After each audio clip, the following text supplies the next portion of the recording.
جناب خواجہ آصف صاحب نے اسلام آباد کے مدارس کے حوالے سے، علماء کے حوالے سے ایک نہایت رقیق اور سنگین نوعیت کا بیان دیا اور ہزاروں مدارس کو ناجائز جگہوں کے اوپر اور قبضے کی جگہوں کے اوپر اور ناجائز قرار دے دیا۔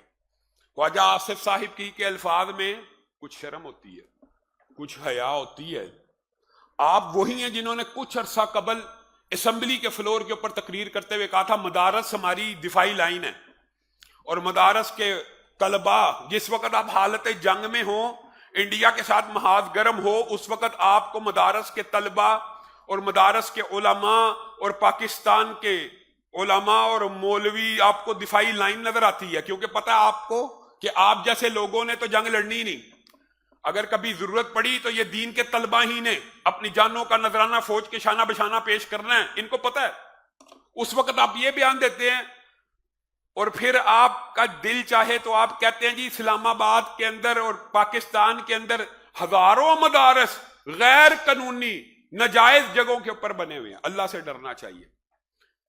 علماء اسلام اور طبقہ، یہ جو دینی طالب علموں کا طبقہ اور مدارس اور مساجد کے خلاف حکمرانوں کے یہ جو جملے ہیں، یہ جو الفاظ ہیں، یہ ایک پروپیگنڈا مہم ہے۔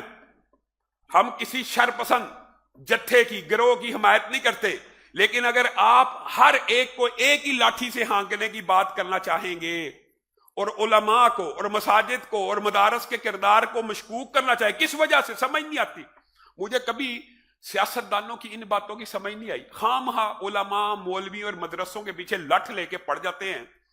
کئی مرتبہ آپ کے سامنے اس بات کو رکھا ہے کہ پاکستان کی ریاست کے جو کلیدی عہدے ہیں، آج تک کوئی مولوی وہاں تک نہیں پہنچا، نہ جرنیل بنا، نہ سپریم کورٹ کا جج بنا، نہ وزیر اعظم بنا، نہ صدر بنا، لیکن مسائل کی جڑ ان بدبختوں کے نزدیک مولوی ہے۔ یہ جو سیاستدان کراچی کے اندر، ہم نے اپنے ہوش کے اندر ہر روز کراچی میں 40 افراد کے جنازے اٹھتے ہوئے دیکھے ہیں، اوسطن ہر روز۔ سیاسی جماعتوں کی لڑائی تھی کہ مذہبی جماعتوں کی؟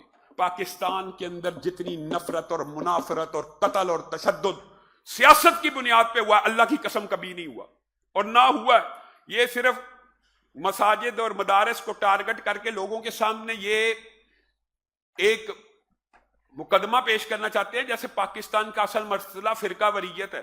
میں کہتا ہوں فرقہ واریت موجود ہے، لیکن اٹھائیے ڈیٹا، پاکستان میں سب سے زیادہ جو قتال ہوا ہے وہ آپ کے سیاسی فیصلوں کی وجہ سے ہوا ہے، فرقہ واریت کی بنیاد کے اوپر نہیں ہوا۔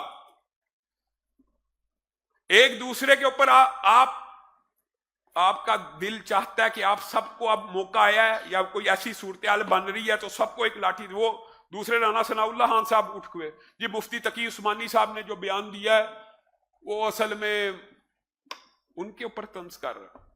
علامہ ہشام الہی ظہیر آفیشیل چینل کو سبسکرائب کر لیں۔